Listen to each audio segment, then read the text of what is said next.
looking at a dead man. Welcome back to the channel, everyone. Today I have a few different topics to talk about. Some of these are updates to past discussions.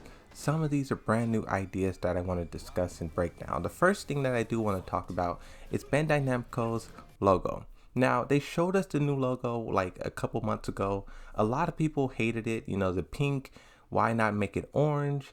Some people were saying that pink has some meaning. It means love. It means creativity. I don't know, whatever. But the logo has just now taken effect. Everything we see from now will have this logo attached. Brand new games, trailers, concept art. This new logo is Bandai Namco now. The old one is a thing of the past. And it's going to be kind of interesting to see, especially with Elden Ring. Elden Ring was such a big hit.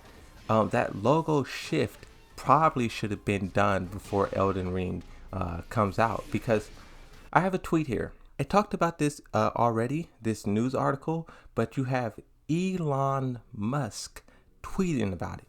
Blinding white Bandai Namco logo, closest thing to sunlight Elden Ring players have seen in weeks. It's kind of fascinating. You have this viral image going around, and then like a month later, they changed their logo. You will take a hit there with that brand recognition, but I think in the long run, people will come to recognize this, and the past one will just be a thing of the past, right? The next thing that I want to talk about is a tweet from No Pants. Someone pointed out Testament's hips, and I can't unsee this. And then it's a picture of Testament, and there's a line drew around her hips, and the proportion is just like odd, to say the least. But at the same time, when I seen Testament, her hips was the first thing that I noticed. Trolling aside, I have a comment here. Bro, I watch your videos just about every day, and I'll say this. You are one of many individuals who keep up the Tekken community. Whether you're accurate or not every time, you are one of the individuals who are keeping Tekken interesting. Thank you, man. Keep going.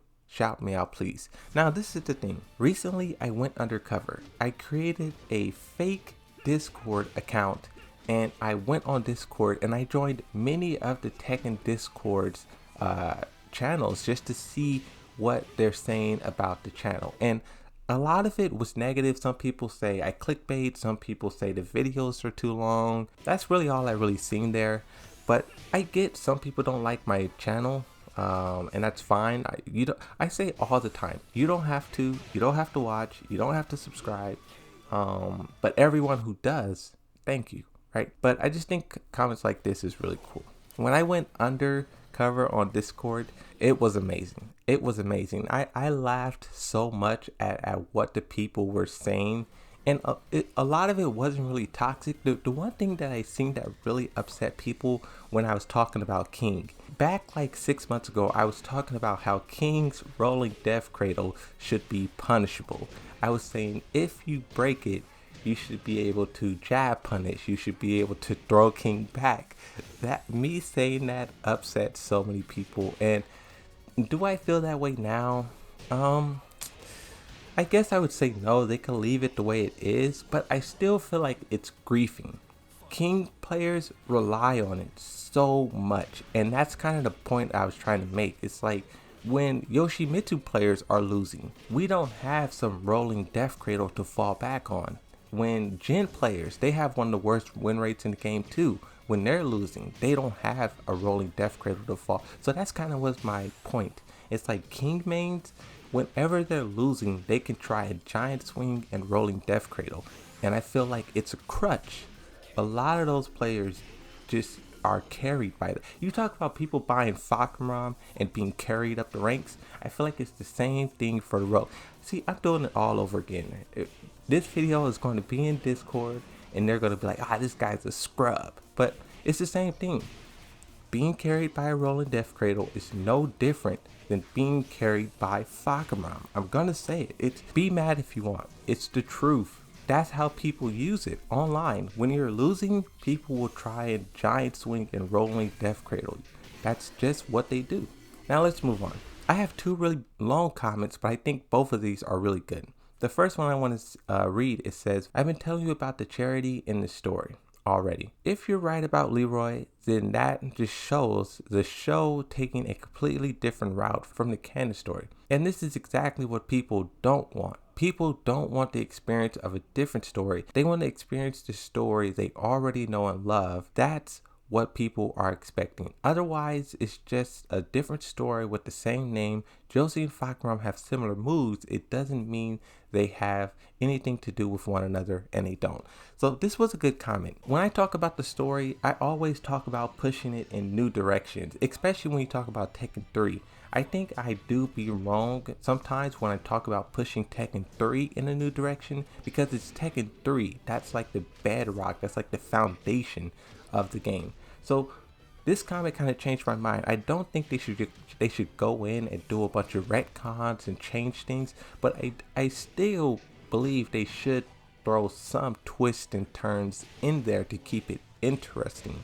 There are a lot of gaps, and they can fill that in with surprises. Now, it shouldn't just be a loot box bonanza, just surprises everywhere, but they got to make the story interesting. But talking about Tekken 8, I still would think they should push the story in a new direction. This second comment here talks about Kazuya. In the past video, I was talking about how they should make Kazuya like a monster, like feared.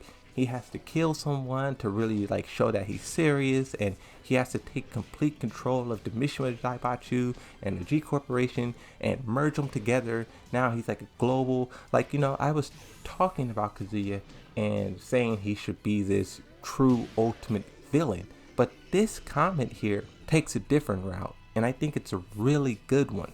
I really like hearing your opinions on story and where it could go in future games, but I'll have to strongly disagree with your views regarding Kazuya's role as an antagonist in Tekken 8. I feel like that kind of villain has been done and redone, and I want to see something different, especially if Kazuya is meant to die. Giving him full control of two corporations is a terrible idea in my opinion. I get what you're saying about Jin and his allies needing a challenge, but 100% villainous Kazuya isn't going to cut it for me. I'm wondering if Kazuya is still even interested in the Mishima Zaibatsu at this point. It's a relic of the past, Heihachi's cursed heritage. I wanted to die with him. I want to see a new side of Kazuya, one where he's relieved of the obsessions of killing Heihachi. Basically, I want him to move on from the past. I want to see a fresh dynamic between him and Jin, one that doesn't revolve around the devil gene or desire to rule the world. I could go on and on, but you'd probably get tired of my rambling. Now, if this comment continued on and on, I would continue to read it because I think this is a wonderful idea. Like I said, I was always talking about Kazuya because he killed Heihachi. Heihachi is in control of the Mishima Zaibatsu. So now Nina goes back to being in control. So Nina, she either will join Jin or she will be consolidated into Kazuya.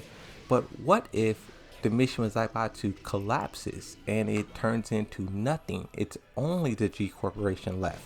But then at that point you have Kazuya. He destroyed the Mishima Zaibatsu.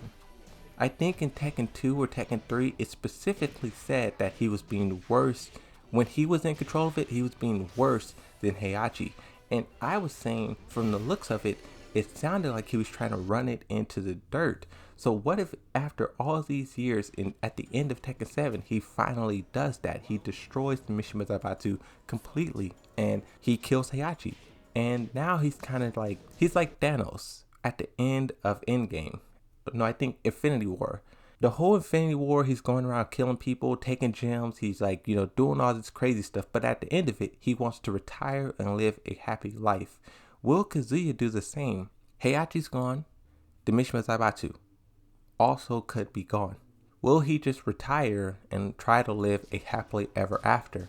But then you'll have Jin show up, just like in Endgame when Thor showed up and tried to decapitate him. I like drawing these parallels, even though people say stop. I think it gives us a really good idea of what we can see. Basically, in Tekken 8, Kazuya is going to be Thanos.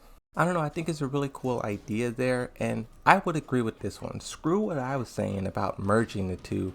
I think this one, because it will flesh out the character so much more. To see a more human Kazuya start to emerge. I think that would be really cool.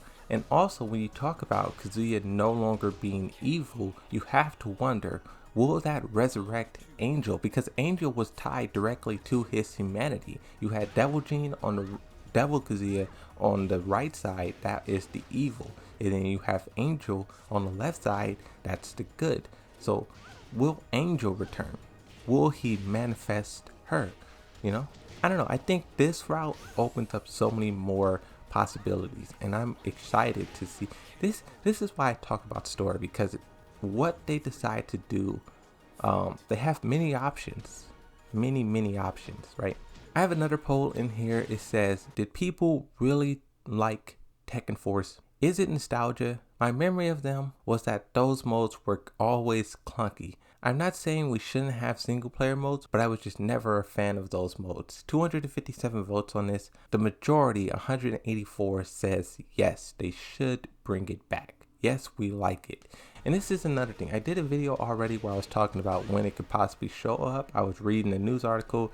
If it is pushed back a little bit more to 2023, 2024, that means they have more time to add stuff to it. I did another video where I was talking about when it releases, it needs to be the best it can be. And also, it can only be that if it takes its time. If it's rushed out the door because the community demands it, it won't turn out well. So they basically just take their time and it should be all right. I've said this a few times now, and it's like, what if they really did this? You have a picture here. It's like a fan art of Armor King, but it's a female. The picture really looks cool, you know, waifu material and all that. But at the same time, this would be insane if they did this. I don't know. I just always have to mention it. Every time I see a female king or a female armor king, I just have to mention it because King is one of the most popular characters in the game. He's always top 3. Talking real quickly about King's story. King's story right now, going from Tekken 7 to Tekken 8, he has this beef with Marduk. He's going to fight Marduk in Tekken 8. If King wins, Marduk will retire. If Marduk wins, King has to take off his mask. That is like going to be incredible to see which one they decide to do. What I think they're going to do, King is a fan favorite. So just by the popularity and them wanting to keep that character, Marduk's probably going to lose and he's going to be retired. Now that's if they decide to do that. If they decide to continue that story, Marduk probably will lose.